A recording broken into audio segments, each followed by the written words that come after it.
Welcome to your channel be always learner. इस video में हम एक्सरसाइज 3.1 क्वेश्चन नंबर 2 कवर कर रहे हैं। The question is the coach of A cricket team buys 3 bats and 6 balls for rupees 3900. Later she buys another bat and 3 ball of same kind for rupees 1300.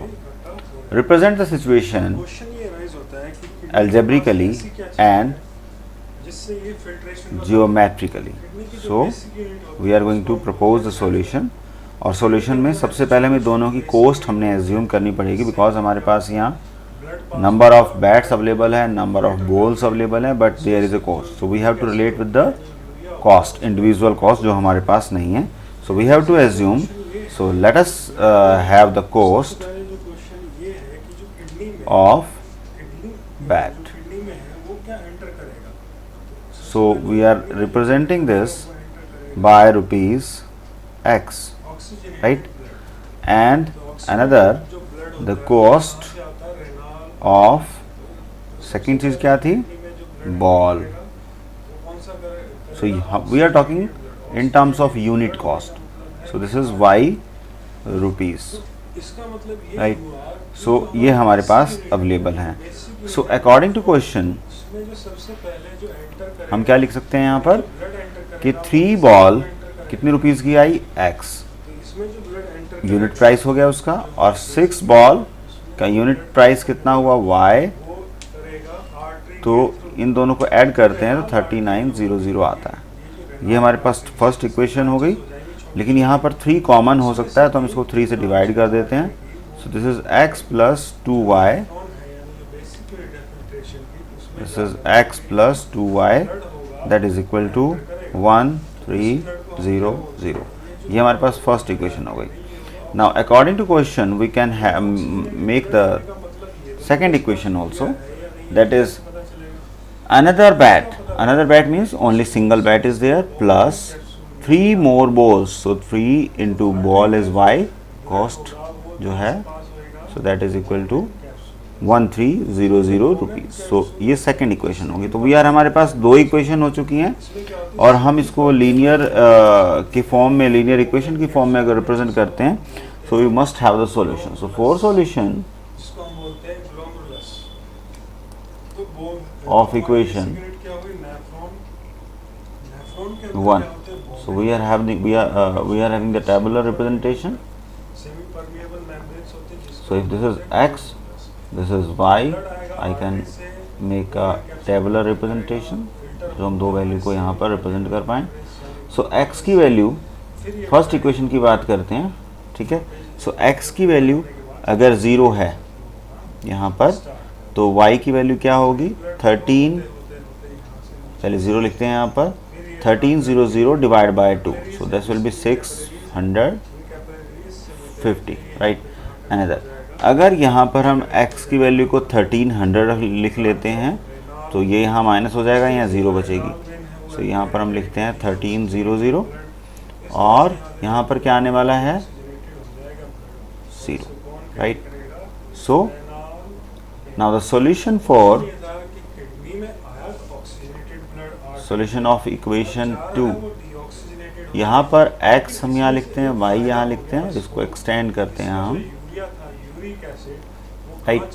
So x की value जब हम यहाँ put कर रहे हैं तो x की value को हम यहाँ पर सेकंड इक्वेशन में लेते हैं 0.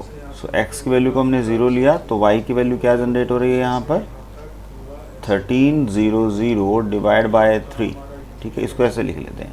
और अगर y की वैल्यू को 1300 लेते हैं, यहाँ पर x की वैल्यू को 1300 लेते हैं, तो हमारे पास y की वैल्यू 0 जनरेट होगी, बिकॉज 1300 यहाँ के 0 हो जाएगा.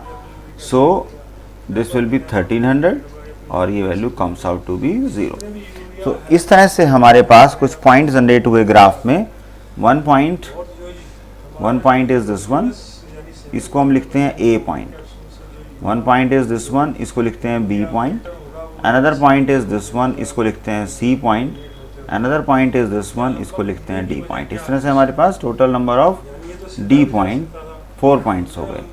तो अब हम ये ग्राफ है हमारे पास, इस ग्राफ पे हम ये पॉइंट रिप्रेजेंट करते हैं, ठीक है। सो बट यहाँ पर क्वेश्चन क्या है कि जो स्केल है वो काफ़ी बड़ा है, हम यहाँ 650 की बात करते हैं, ठीक है। So it is quite problematic, so let us not assuming the scale there. So हम इसको विदाउट स्केल एज्यूम करते हैं कि where the approximate point can come. So अगर ये ज़ीरो है, ठीक है, सो अगर ये ज़ीरो है, सो ए पॉइंट जो आने वाला है वो हमारा आएगा, बिकॉज यहाँ y की वैल्यू कुछ अवेलेबल है। सो यहाँ हम 600 की रेंज में मानते हैं, ठीक है। सो दिस इज 600। हम इस स्केल को 100 से अगर मल्टीप्लाई कर दें, तो अगर हम इसको 100 से मल्टीप्लाई कर देते हैं तो ये हमारे पास, अगर 6 की बात करते हैं तो 600 आ गया, तो यहाँ पर इसके बीच में 650 होगा। Let us change it. So ये हमारे पास 650 हो गया। इसको हम देते हैं ए पॉइंट। ए पॉइंट क्या रिप्रेजेंट कर रहा है, 0,650, ठीक है। अब हम बी पॉइंट की बात करते हैं। ये कहता है 1300,0। सो this is again multiplied by 100, x axis को भी हमने ले लिया। सो 1300, अगर ये 13 है तो we can assume it 1300, right. So इस पॉइंट को हम क्या लिखेंगे यहाँ पर, पॉइंट बी 1300, 0, बिकॉज y की वैल्यू 0 है तो हम इस पॉइंट को ऐसे ले सकते हैं। सो हम यहाँ क्या करने वाले हैं, एक स्ट्रेट लाइन, ठीक है। This is the straight line we are having. आप स्केल यूज़ कर सकते हैं फॉर स्ट्रेट लाइन, और ये इसका एरो हो जाएगा और ये इसका एरो हो जाएगा। तो ये लाइन सेगमेंट हो गया।